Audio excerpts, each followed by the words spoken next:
Time now is 12 minutes past 7. We'll have all the weather for you in a few minutes' time. Absolutely. Let's take you back to one of our main stories here this morning. And Australia has become the first country in the world where cigarettes and other tobacco products are sold in unbranded packets. From today, logos are banned. They've been replaced by a range of graphic photos and a uniform green and brown colour scheme, with similar proposals being considered here. We asked some shoppers whether they thought it would make a difference. Perhaps people that are thinking about it, that are new smokers, it would put them off. I think people are going to smoke regardless of what you put on a package. I think that people will just will do what they want.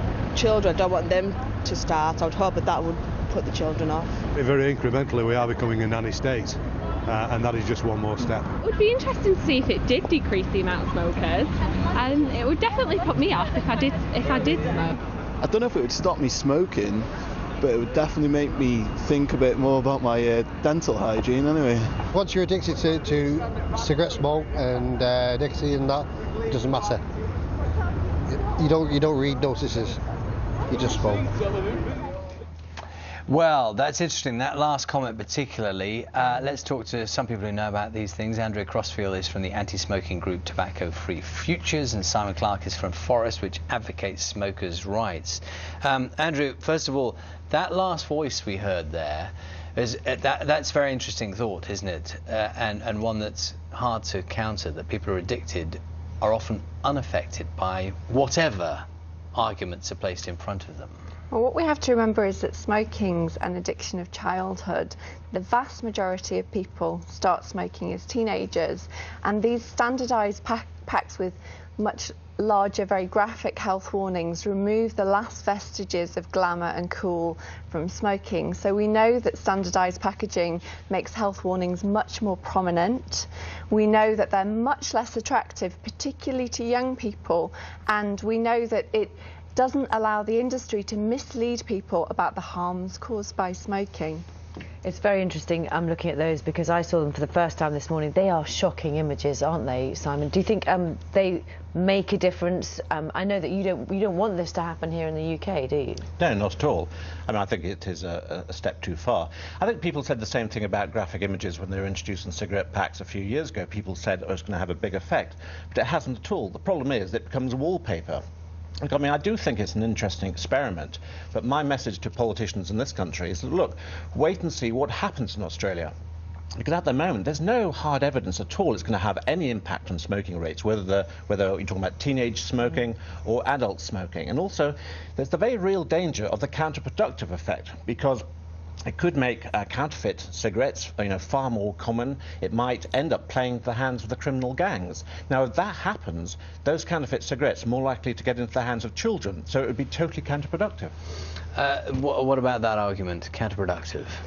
Well, we know that actually graphic health warnings have already had an impact on young people starting to smoke, so they have been effective. But in the UK, 150,000 young people, children, start smoking every single year. How do you judge whether something's been effective? You say you know it's been effective. How do you judge that? So there's peer-reviewed evidence from around the world. Graphic health warnings are in place around the whole world now, and we can see from peer-reviewed evidence of the potential impact of these standardised packs that they will be much less attractive to young people. That's the problem. That's the problem, Andrea. It's potential impact. We don't actually know, because Australia's the first country that's actually going to introduce this. Let's wait and see what happens in Australia before we even think about doing the same thing in the UK. We must remember, we've been hit by a raft of legislation in recent years. We've had the smoking ban, we've had the display ban. That hasn't even come into small shops yet. We've had a ban on vending machines. Let's wait and see what the impact of all these different pieces of legislation are before we introduce yet more legislation, which could have a major impact on small retailers. Now, people understand where you're coming from, but some people might say, isn't it worth a try? I mean, isn't it worth a try on the basis that if some young people, for example, and you presumably your organisation doesn't want young people smoking. I mean, that's not your position, is it? You're protecting the rights of those who are older to make a decision for themselves. So aren't these things slightly separate? I mean, can't you see that? Can you see the logic of thinking, if it might work, then it's worth trying?